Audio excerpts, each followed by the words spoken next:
I want to start this morning with a question. What do the liberation of Paris, the beaches of Normandy, General Patton's push across Europe, and your drive through the Corcora Valley have in common? Assuming you've been here and you've done that. And if you're here, the answer is sitting right outside on the street. No matter where you live, somewhere.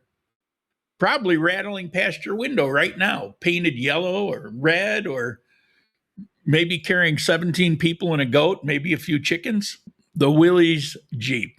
And I promise you, by the time we're done this morning, you're going to look at that little vehicle completely different. So let's go back, way back to the beginning. It's 1940. The world is on fire. Hitler's armies have swept across Poland. France has fallen. The United States military is watching the events in Europe with growing alarm, knowing they're probably going to get pulled into it. They don't have a war yet. Pearl Harbor's still a year away. But they know one is coming, and they know they're not ready. One of the things they desperately need is a small, fast, rugged reconnaissance vehicle. Something that can go anywhere, through mud, over rocks, across fields, or no roads at all. Light enough to be airlifted, but strong enough to carry a machine gun and maybe a radio, 3 soldiers. Still climb a 45-degree slope. So they put out a request for bids. The spec was brutal.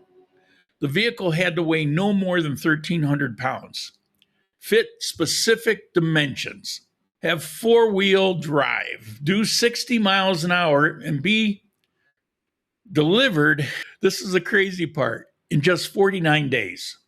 You had 49 days from the request to a working prototype.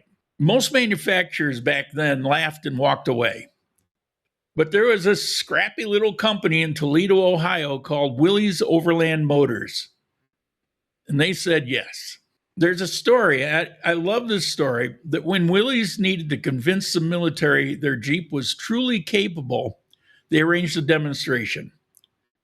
2 members of Congress in the steps of the United States Capitol building. They drove a Willys Jeep directly up the stone steps of the Capitol, all the way to the top, turned around, drove back down.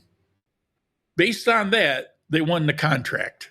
Between 1941 and 1945, Willys and its partners, Ford and Bantam, built over 650,000 of these vehicles.